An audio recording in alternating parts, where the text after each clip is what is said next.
Hello everyone, I'm Brian Avery and thank you for coming to our channel again.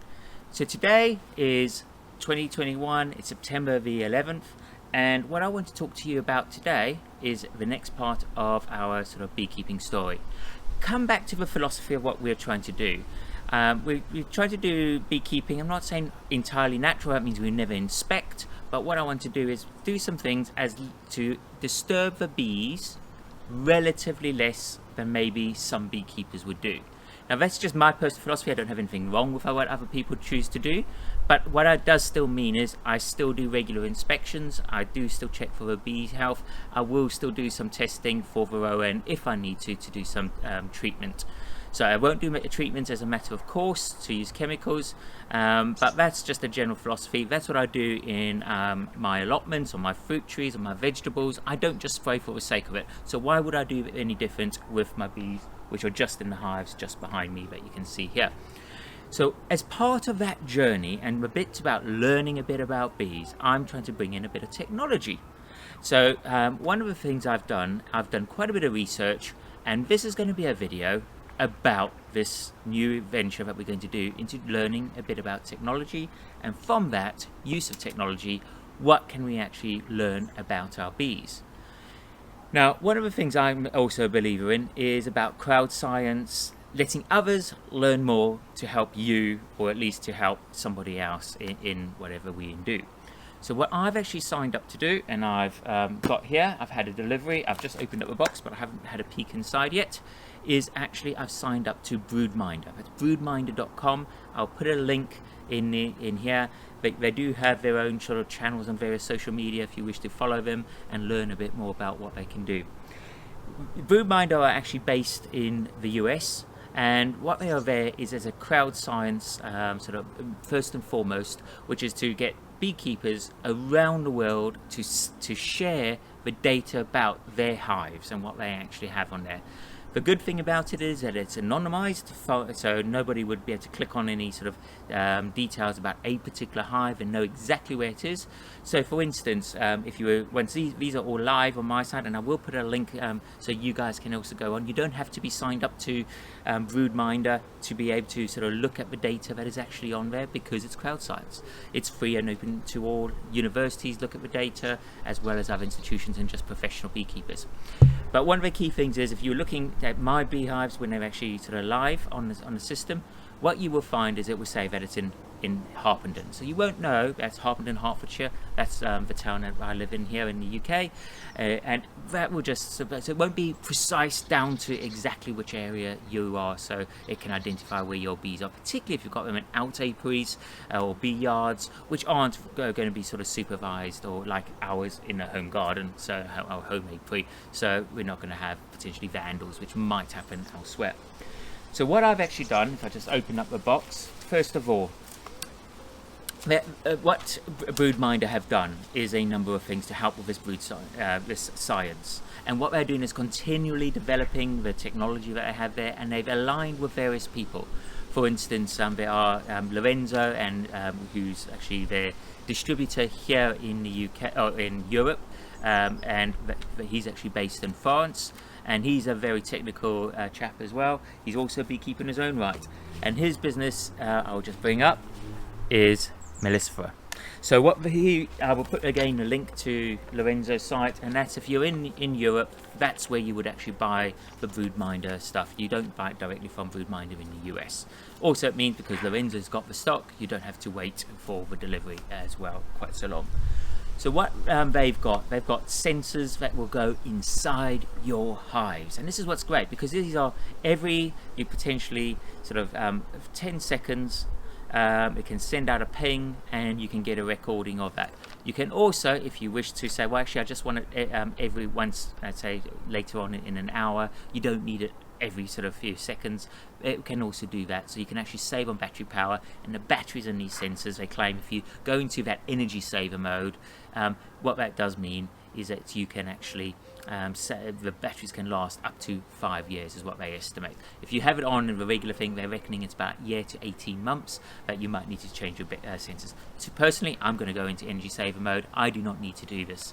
Now what I've actually got is a temperature and humidity sensors. And I'll show you what those are just now, which will go on top of the frames in the brood section. But if you have for those who are aware, I've got sort of like a long hive, or so it's a long hive. We don't stack the supers on top, they just expand out horizontally. What I would do is I'll put a second sensor a bit further along as the bees sort of grow. What others do, when you have a traditional top and you stack the hives and you put the supers on top, when you put a second brood on top, if that's what you do, then you probably put another sensor on top of that one as well. So you can see different parts of your hive, what is actually happening in there, both from a humidity and a temperature. Now, what the scientists are coming to understand from this data is that they can start understanding when potentially there's a little rise in the hive temperatures just before, or a few hours before, there's potentially going to be a swarm, so you can get an alert for that sort of thing. But also they can understand from that whether there's been laying starting in the spring, or the laying is stopping or it's dropping off depending on flows of honey during the season. So again, this comes back to my philosophy. If I can monitor that, then I probably don't need to dive into the hive quite so much and disturb them in the same way. Not that I believe it really matters to them, because they seem to do, many beekeepers out there will prove and be able to show that their bees do just as well whether they do or don't look at them each week, or 10 days, or fortnightly. So it's not key, just my philosophy that we have. So what I've also got here is this temperature and humidity sensors. If you want to, you can get a slightly cheaper sensor which just does temperature as well. What I've also got is scales, and I'll show you those as well. And these scales can take quite a lot of weight, so again you can stack them up. Now you can buy these scales as I've got them, or you can now buy, which Broodminder are just started selling, is actually a DIY kit, so you can get all the sensors and everything else like that. You can now put them onto your hives. You can make up the units yourself, so it's less expensive. They weren't actually quite available when I actually ordered these, so that's very new, and as a consequence you can design it to your own hives. So to be honest, because I've got the long hives here, I probably would have done that and gone for that DIY sensor if it was available at the time I bought, rather than these sensors, just because a long hive is a different dimensions to a usual stacking hive. So let's dive in. Just to give you an understanding, so I have bought these myself, my own hard cash. In total, just to say, so I've bought a cover to go over an external sensor to say what the humidity is and the temperature just in the air around us in the apiary, just like a normal weather station would have. So I've got one of those and a cover to go over that. I've got 3 of the temperature and humidity sensors, and I've got 3 sensors for the weight. And so I'm going to be using those on the hives as we actually sort of go through, and I'll show you as I go through the rest of this video how I'm planning to use it. And over time I'll give you little updates of the data that's coming out of Broodminder, of the app and stuff, and I'll show you a bit about that. But one of the reasons why Broodminder has signed up with Melissa is, my understanding is that Lorenzo has now come up with quite a lot of extra sort of analysis through an app and stuff, and I believe that's now been integrated more and more into the new Broodminder apps, which is available on Android and on just PCs, Macs, and also on iOS devices.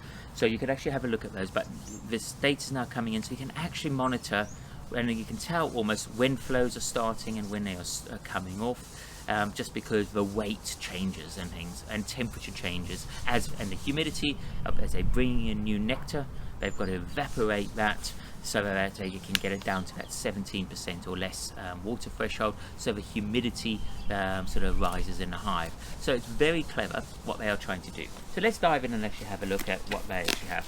And as an idea, if people want to understand, that was about €750 that I paid to have those sort of sent here to the UK. So first of all, let me open this. This is going to be the external cover, which is going to have the sensor in it that will be just telling me the environment just in the apiary, what the temperature is, and try and open this up. Where are we?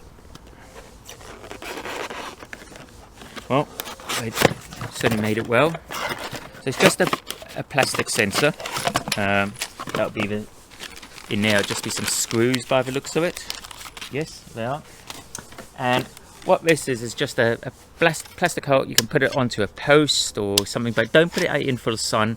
Try and put it in some shade so we can have an accurate temperature. But you can take it on and off because that will be screwed on. And you can just take that on and off if you need to change batteries or do anything else, just to check the sensor. But key is, it's just a very simple, from what I've seen, just a twist. There is the battery and the sensor, and I will do a bit later. I'll just go through how we turn and activate all of these in. But that is a sensor, it tells me the temperature and the humidity in the apiary. So nice and simple. So I like their designs because they are just that, simple.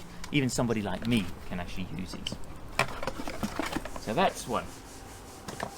The second one that I actually have, I'll see where these come out, the order, okay. These are the sensors which have come in nicely wrapped. So Lorenzo, well done. Can't fault with your packaging. They've arrived nice and safely. So these, there are 3 of these in here. So I'll just show you what that is. So that's the Broodminder sensor. This is the tag at one end, which will be on the outside of a hive, and this will be, so that'll be like the hive wall here, and this will go inside on top of the frames. So you probably have the frames going along this way.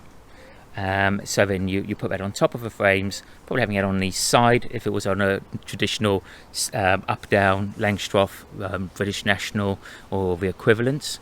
There's a little tag in there, which if you can read that, it says remove this. That will activate the connection with the battery, and you just put that inside the actual hive, and then that will start transmitting the data about the humidity and temperature. Finally, the third aspect that I have got are these. These are the weight sensors, and again there's a little plastic sleeve, and you can, by the way, for all these plastic sleeves you can actually just take that off. You can actually get replacement sleeves if over time these sort of wear out. Just nice and simple batteries, AAA batteries, so easy to replace, and they are meant to last again a good sort of 3 years. Metal, just solid metal, that's just going to be able to hold it, the weight of the hive. But this is where the sensor is. If I turn over here, these are the sensor points, and if I bring it closer, you might just be able to hear that. That's where the sensor points are. There's one on either side, and these just help make sure that they stay in the holes there, so they will go nicely in there, in that hole there, and that will just keep them nice and centered. Now every single sensor has a number, and what that will mean is so that when you're actually looking at the data on the app or on your phone or on your PC or Mac, you'll be able to tell exactly which device the data is coming from. So what you would do as part of the process, when you installing them, is make a note of which device is on which hive, and if you were stacking them, say these sensors for the temperature and or humidity, then you'd say, well, is that the bottom one or the top one, if you were using multi-sensors within the hive.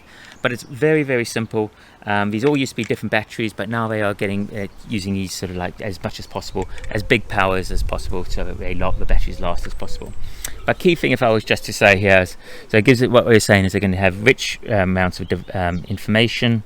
You can do weighing things, and what they've just done is just show that, you know, there's just some nice scale. But it's very well built, guys, at Broodminder. But when I mentioned that you can do your DIY ones now, the packs, you can buy the sensors by themselves. So you don't get all these metals, you don't get all the wood and things, and they do have videos on how you can adapt that to how you want to use them on your hives as well.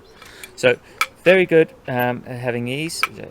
Quite simple. I will show you how I install those when I do them just now, but that's it. You can see there's a little gap in there, not surprising. If I tilt it there, you can see little bits of light to show you that it isn't weight on there, but as the weight goes on from the hives over time. Now these can take up to, I believe it's about 200 kilograms, so that will take most hives. Now with my hives here, because it's a long hive with 2 colonies on either side, what I'm planning to do is put one scale on one side and one scale on the other side of this double colony one. The second one is actually just a single colony. So for those who've seen the first few videos that I had, when I first got the nuke, I put them into that single colony long hive, a short long hive, and that one will be used. I'm just going to put one of these on, hence why I've got 3. 2 on the long hive and 1 on the other one. So that's what I'm going to do. So I'm going to stop now, and then we are going to do the next part of the video will be us sort of installing all of these. But what I wanted to tell you about is saying, well, how does all this information get up into the web so that the app and all the data is actually available for crowd science? Well, first of all, what you can buy from Broodminder and from Lorenzo Melissa is what they call a sub-hub. So you could have that in the apiary. So if you were like here in a domestic setting, or if there was a Wi-Fi signal around you could get onto, just put that out. The signals from all of these devices go to that, and then that will go connect to whatever Wi-Fi you have available. Alternatively, you can also get Wi-Fi hubs with solar panels. So if you were in an out apiary or you didn't want to have to keep changing batteries every once in a while, and by the way, you get alerts when batteries are running a bit low. So one of the things you can get is these solar panel ones, and so they have 2 versions of that. One which is just Wi-Fi, so again similar here, you can just have that and then it will connect directly to the Wi-Fi, or they have cellular options, so they've got their own sort of SIM cards in there and will connect to whichever telephony service you are using, and therefore you can pay for it that way, and that will be the way. So if you've got an out apiary away from anywhere where there's any Wi-Fi signals, that's probably the option to go. So again, you can buy all of those from these guys if that's what you wish. Now I'm going to be doing something a bit different on this, is my intent at the moment. I've got a number of spare old iPhones from previous sort of phones that I've actually had, but they still work. And so what I'm going to do is use one of those, and what I can do is use that instead of, and I'm going to then just have that connected with a power supply all the time, so I don't have to worry about power with that. And that will then be where all of these signals from these go to the phone, and then all through Bluetooth, and then from there that will connect to my Wi-Fi, which is just behind the camera that we at the moment. And so that was how it will work, nice and simple, and from there it goes up into the internet, and then crowd science can enjoy all my data that comes out of our hives. But that's another way of saving a few pounds. If you've got a spare phone and you don't want to use it, or you don't want to hand it in and get sort of trade it in and get a discount on your next phone, I've got them, so I may as well use that and give it a go. So I'll give you a feedback of how I set that all up as well. Thank you all.